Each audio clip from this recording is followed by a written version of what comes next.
Assalamualaikum warahmatullahi wabarakatuh. Waalaikumsalam warahmatullahi wabarakatuh. Bagaimana kabar kalian hari ini? Baik. Ada yang tidak hadir? Ada. Siapa? Firda Dwi. Kenapa kita sama Dwi? Di sini. Jadi dua orang yang tidak hadir hari ini. Sebelum kita memulai pembelajaran hari ini, sebaiknya kita berdoa terlebih dahulu. Berdoa dimulai.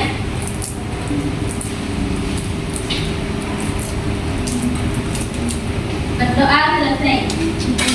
Hari ini kita akan belajar tentang ekosistem.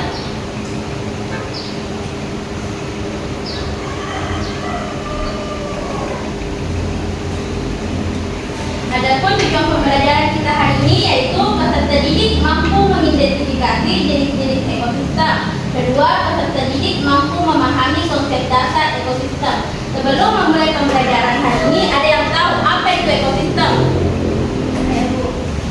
Ya, ekosistem adalah sistem yang terdiri dari interaksi antara makhluk hidup dengan lingkungan tidak hidup.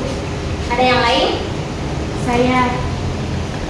Ekosistem juga dapat diartikan sebagai suatu kesatuan yang melibatkan hubungan timbal balik antara organisme dan lingkungannya.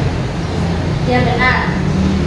Jadi ekosistem itu adalah hubungan timbal balik antara makhluk hidup dengan lingkungannya. Nah, di dalam itu ada organisme yang akan saling berkaitan. Kali ini kita akan mempelajari jenis-jenis ekosistem, komponen ekosistem, dan interaksi antar komponen ekosistem. Pertama, ada jenis-jenis ekosistem, ada ekosistem alami dan ekosistem buatan. Siapa yang tahu apa itu ekosistem alami dan ekosistem buatan? Ini adalah ekosistem yang terbentuk secara alami tanpa campur tangan manusia. Sedangkan ekosistem buatan adalah ekosistem yang dibuat, yang ada dibentuk dan dibuat serta dikelola oleh manusia untuk tujuan tertentu. Ya, benar. Jadi ekosistem alam itu sudah ada di alam tanpa adanya campur tangan manusia seperti laut, hutan, dan sungai. Sedangkan ekosistem buatan itu ekosistem yang dibentuk oleh manusia seperti kebun, akuarium, dan kebun binatang. Selanjutnya, komponen ekosistem ada dua, abiotik dan biotik. Abiotik itu dalam bahasa Latin artinya artinya tidak, biotik artinya hidup. Jadi abiotik itu organisme yang tidak hidup. Contohnya cahaya matahari, udara, suhu, air, dan pH. Sedangkan biotik itu lawan dari abiotik yang artinya hidup. Nah, biotik itu terbagi menjadi dua, yaitu autotrof dan heterotrof. Autotrof itu yaitu tidak mampu menghasilkan makanan sendiri. Ya, seperti pada pohon itu mampu berfotosintesis. Pohon itu sebagai produsen. Selanjutnya, heterotrof itu tidak mampu menghasilkan makanan sendiri sehingga membutuhkan organisme lain. Seperti konsumen itu ada konsumen 1, konsumen 2, ada juga konsumen puncak. Nah, dekomposisi itu menguraikan sisa organisme atau detritus. Jika pohonnya mati, konsumennya mati, akan diuraikan oleh dekomposer. Selanjutnya, detrifor memakan serpihan organisme yang sudah mati seperti serpihan daun. Selanjutnya, interaksi antar komponen ekosistem. Ada predasi, netralisme, dan kompetisi.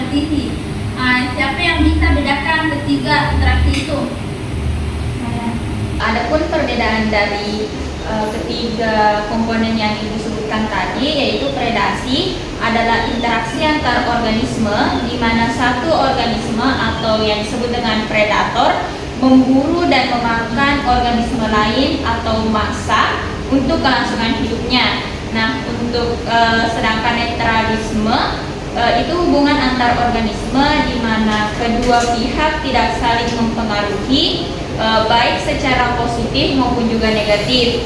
Dan yang ketiga yaitu kompetisi, merupakan interaksi antar organisme yang bersaing untuk mendapatkan sumber daya yang terbatas. Ya, jadi di sini terlihat pada predasi ini siklusnya sebagai mangsa dan ulatnya sebagai pemangsa.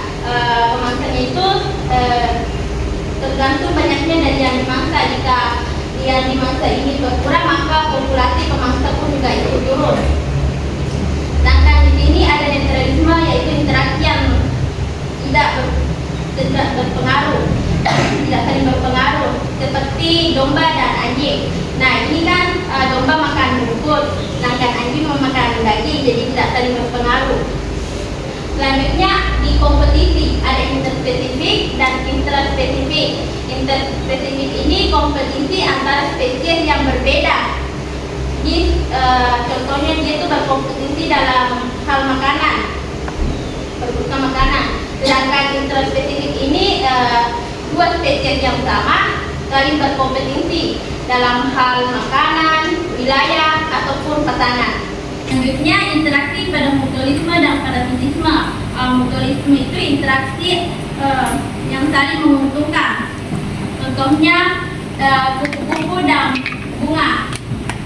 Kupu-kupu menghasilkan nektar dari bunga, sedangkan bunga dibantu oleh kupu-kupu sebagai penyembuhan. Sedangkan ini bakteri E. coli pada tubuh manusia, yaitu membantu membutuhkan zat-zat sisa makanan pada tubuh manusia. Nah, parasitisme itu juga terbagi dua menjadi ektoparasit dan endoparasit. Kalau ektoparasit itu parasitnya berada di luar tubuh seperti ini, parasitnya berada di luar tubuh kucing. Sedangkan endoparasit itu parasitnya berada di dalam tubuh. Parasit ini adalah cacing yang berada di dalam tubuh manusia. Selanjutnya ada protokooperasi. Nah, protokooperasi itu seperti simbiosis mutualisme yang saling menguntungkan, tapi pada protokooperasi itu bukan suatu keharusan. Contohnya itu kerbau dan burung jalak. Di sini burung jalak memakan kutu kerbau. Kerbau diuntungkan, burung jalak juga diuntungkan, tapi burung jalak juga bisa menghasilkan makanan yang lain seperti serangga. Selanjutnya ada komensalisme dan amensalisme. Di antara kalian ada yang bisa bedakan amensalisme dan komensalisme? Komensalisme adalah interaksi antar organisme di mana salah satu pihak mendapat manfaat, sedangkan pihak lain tidak dirugikan maupun diuntungkan. Sedangkan amensalisme hubungan antar organisme di mana salah satu pihak dirugikan, sementara pihak lainnya tidak terpengaruh. Ya, contohnya komensalisme itu bunga anggrek yang berada di pohon. Jadi bunga anggrek itu bisa lebih tumbuh di tempat yang tinggi dan mendapatkan banyak cahaya matahari, sedangkan pohon itu tidak dirugikan ataupun tidak untung. Sedangkan di sini amensalisme itu contohnya pohon pinus dan pohon lain. Pohon pinus itu menghasilkan zat senyawa alelopati atau racun yang bisa menghambat pertumbuhan pohon lain. Jadi pohon yang di sekitarnya itu akan lambat tumbuh atau mati. Sampai sini sudah paham? Paham.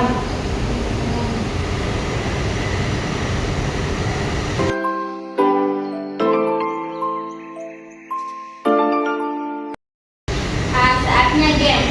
Ibu akan membantu kalian menjadi dua kelompok. Silakan membentuk dua kelompok.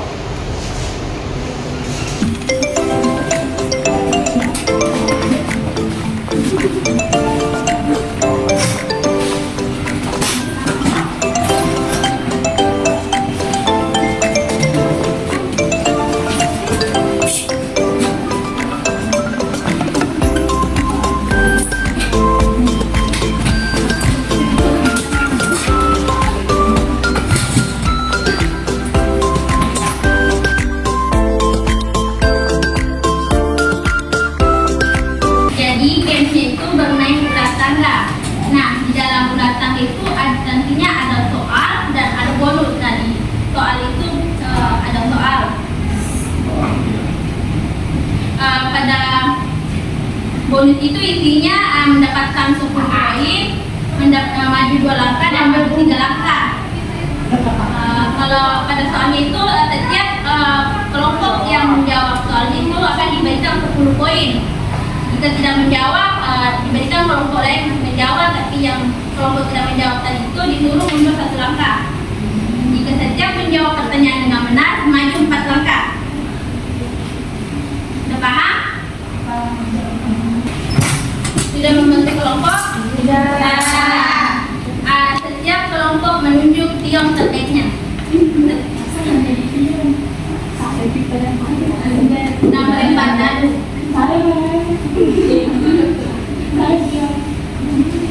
Yang untuk tionya silakan maju ke perwakilan kelompok.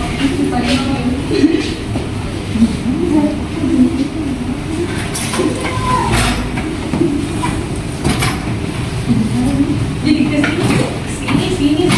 Ya,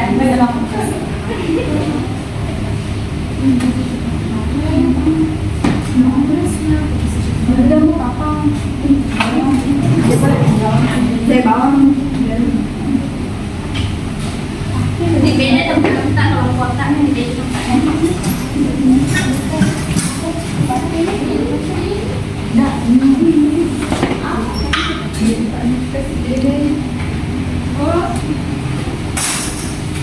Kelempar daunnya.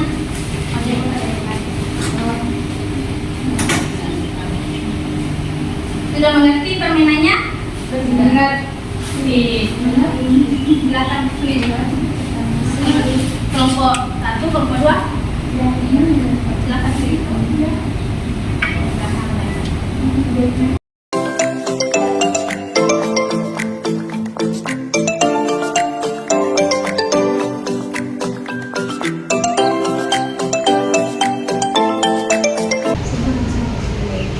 silakan ambil soal.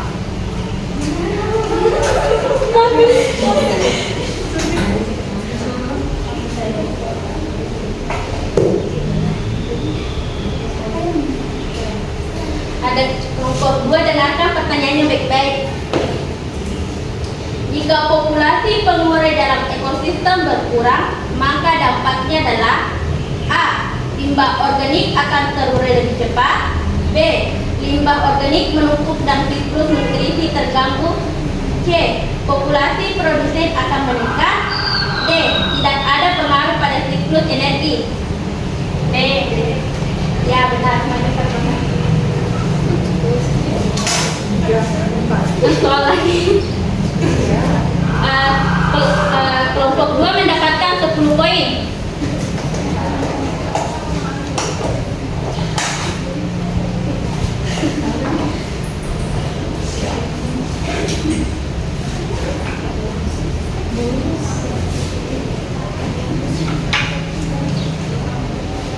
Ciri utama dari ekosistem buatan adalah A. Tergantung pada iklim. B. Melibatkan campur tangan manusia. C. Tidak memiliki komponen abiotik. D. Didominasi oleh hewan. D. Ya benar, maju 4 langkah. 1, 2, 3, 4. Poin kelompok 2 jadi 20.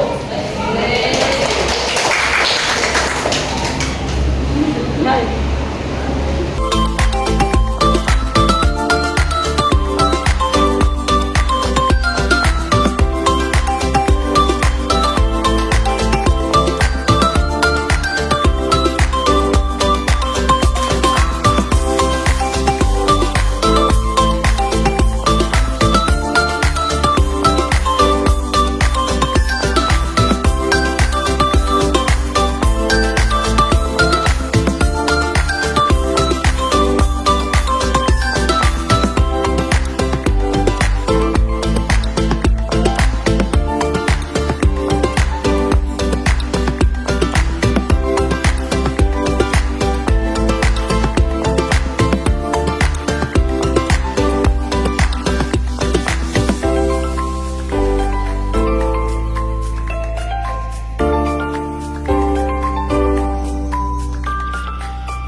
kesimpulan yang dapat saya tarik dari pembelajaran kita pada hari ini, yaitu ekosistem adalah sistem yang terdiri dari interaksi antara makhluk hidup dengan lingkungan tak hidup. Kemudian ekosistem itu terbagi menjadi dua, ada ekosistem alami dan juga buatan.